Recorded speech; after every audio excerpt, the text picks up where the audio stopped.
Jason Scheer, Wildcat Authority, covers Arizona, picks Pac12, has joined us on a number of occasions ever since the USC and UCLA story popped. And I actually scheduled Jason to discuss spring football with Arizona, but there's always something we could ask him about when it comes to realignment. So, Jason, what is right now, in your opinion, and you pretty much have been that there is smoke, and whether or not it ever turns into a wildfire or not, there is absolutely smoke, and some people have said, no, there's not, but it appears as obviously there is smoke. What is the latest? What is your latest intel on what's happening with teams in the Pac-12?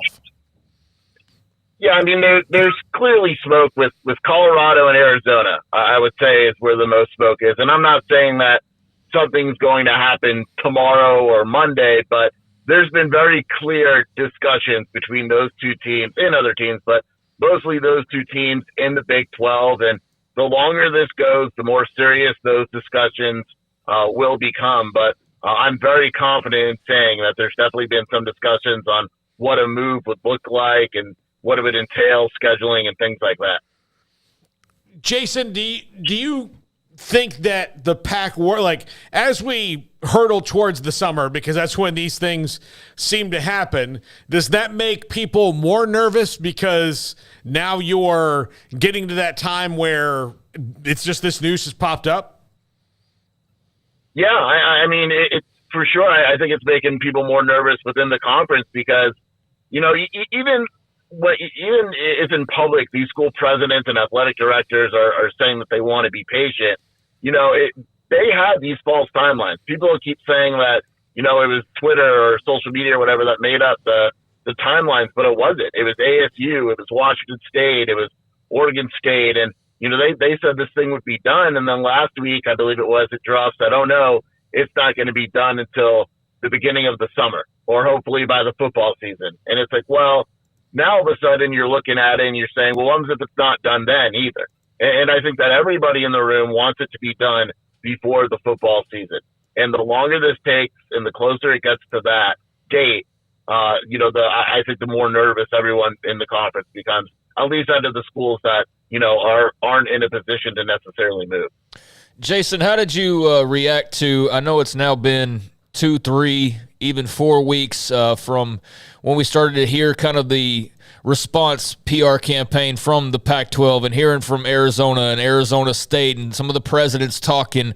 How did you take all of that? Because that's where, you know, you talk about deadlines being set. I mean, there was, what was it, Ray Anderson talking about, well, hey, we expect something, you know, it's going to be better than the Big 12 and it's going to be right around the corner.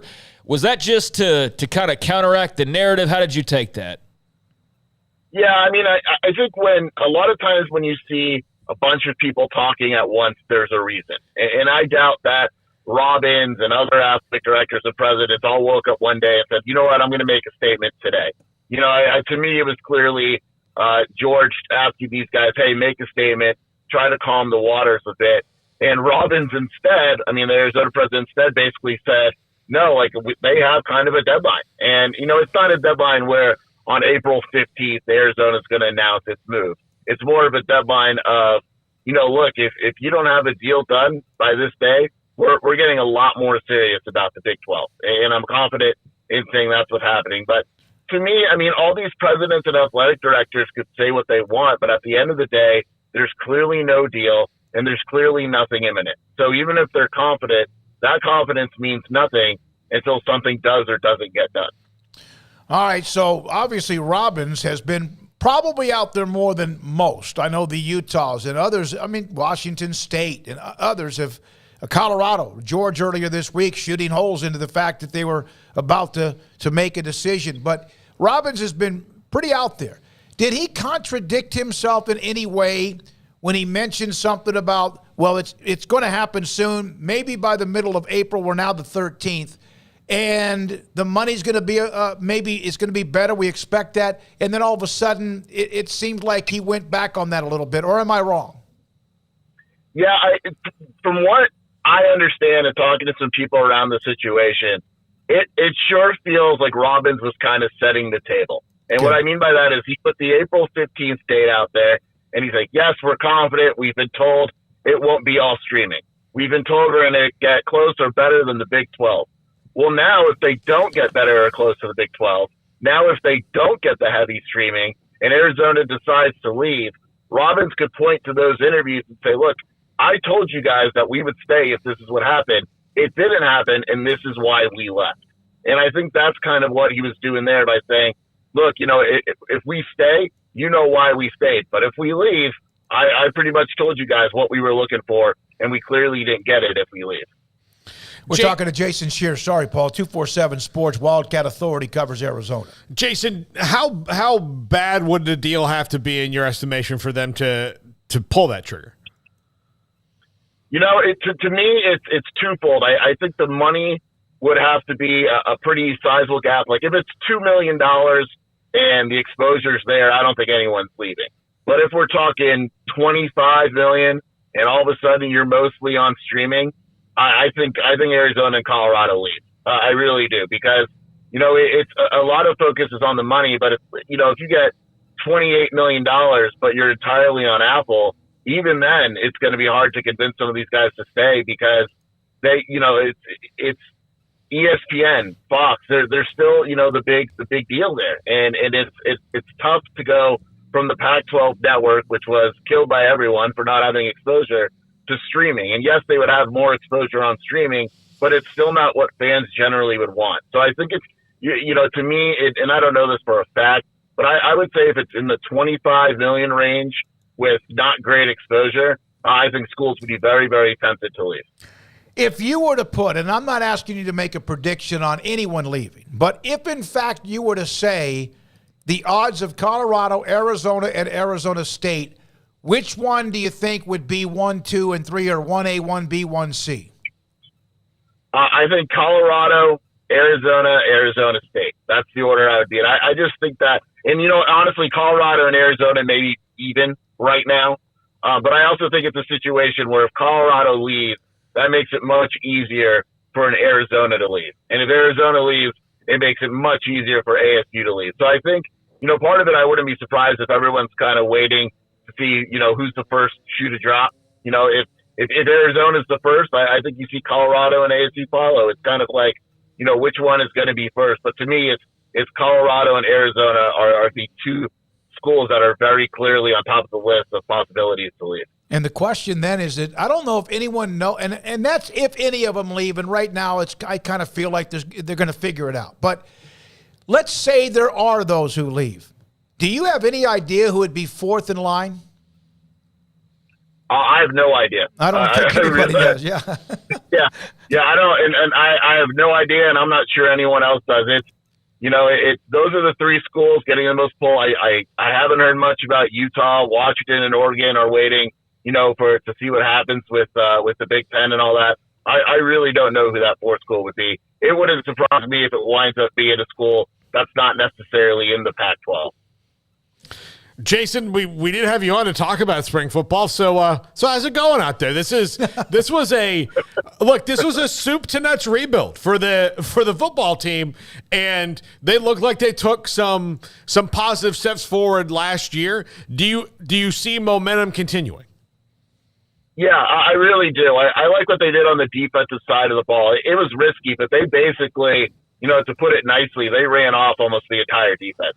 I mean, they built that defense from pretty much from scratch with transfers and elevating younger guys. But the defense has a completely different look to it this season. It remains to be seen how good it's going to be, but it's definitely bigger, faster, more athletic. It feels like a better defense and a more capable defense.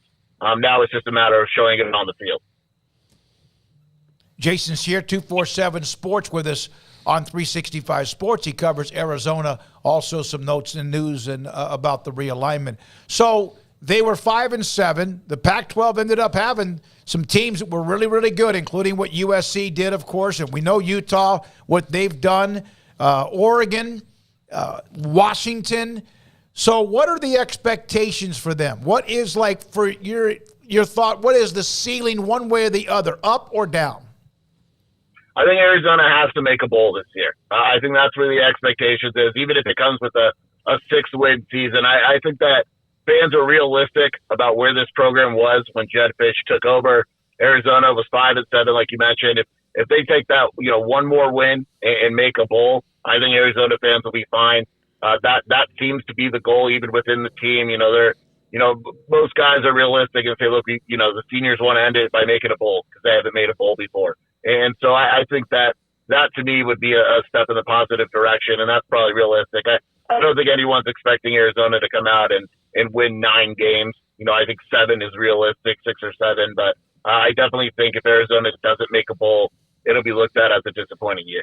I had a question from somebody that wanted me to ask you this. If you are in the Pac-12 and if whatever happens, why would anyone not want to stay there? I know the money, yes, if it's lower than $25 million or whatever it might be, and even that might be okay. But isn't it an easier path? Not that there's not competition, but isn't it going to be an easier path perhaps to get to the championship playoff with the new rules coming up in a couple of years? Yeah, 100%. And look, if Utah just came out like a Utah and said, look, we're staying in the Pac-12 because with USC and UCLA gone, we think we have a chance to win this thing every year, and that's our path to the playoff, I'd be like, all right, I get it. I get it completely. Arizona probably, with it being more of a basketball school, and I know that football's the moneymaker, but in the Big 12, it's a little bit different with Arizona and the basketball emphasis. But if you're like a Utah or an Oregon or Washington, you say, look, our goal is to make the playoff, and we're willing to cut the money a little bit because we're confident we can make the playoff and make up the money that way. And they just straight up came out and said it. I would totally understand that process. I think it's the Arizonas and the Colorados where you're not necessarily making the college football playoff, where you kind of look at everything and look at the bigger picture. Paxton on the chat room said the Pac-12 is going to eat each other alive with no playoff teams. It would be very Pac-12 for that to happen. It always feels like at the end of the year they got a team right there, like a USC, for instance, and USC goes and loses to Utah, and then all of a sudden there's no playoff team. That seems to be the common theme for the Pac-12. Yep. Well, the Big 12's had their moments. They had a slogan back in 2014, one true champion, and then Baylor and TCU were like, you couldn't nudge them off. Even though Baylor won the head-to-head, they couldn't make a decision on that, and it was in the bylaws, and so they couldn't get somebody in the 4. Oh, well, that's what happened. Ohio State got in, and they eventually won the national title. Jason, have you been surprised? Bob Thompson put this up on his Twitter feed a couple of different times. He has never seen anything like it when it comes to a college football conference media deal that has gotten so much attention, and we understand why, because it's survival. But also the fact that people have drawn lines in the sand of whose side you're on. Yeah, it's insane. I've never seen anything like it. It's you can't be neutral, and even if you're neutral, no one believes that you're neutral. It's just you're either pro Big 12 or pro Pac-12, and there can't be an in between. And even if you're saying, "Look, I'm a neutral observer. This is my opinion about this. This is my opinion about that," everything you say gets analyzed. I've never seen anything like it. It's super fun. I mean, I got to admit, the conversations have been great, but it's definitely a unique situation all the way around. So one more thing. We know about Apple and Amazon as the possible streaming.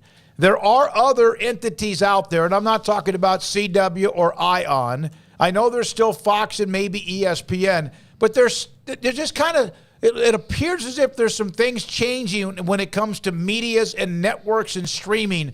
Do you feel like that they might get under the wire with something new that pops up? I really haven't heard of anything new. I really haven't. I keep waiting I think everyone's kind of waiting to see this new entity that emerges, and it just hasn't. And right now the most realistic thing is probably Apple, and then, Fox buys a game here and there, and ESPN buys a game here and there, and that seems to be the most common one. But like before it was Turner. Maybe Turner's going to get into college football, and then that disappeared quickly. And then, ION, and that disappeared, and CW, that disappeared. And, everyone's kind of waiting for that new entity to pop up, but it really hasn't. There's nothing substantial there. Yep. Okay. Thank you, Jason. Appreciate your time as always. Jason Scheer, Wildcat Authority, covers Arizona, also covers the Pac-12 on 365 Sports, and some one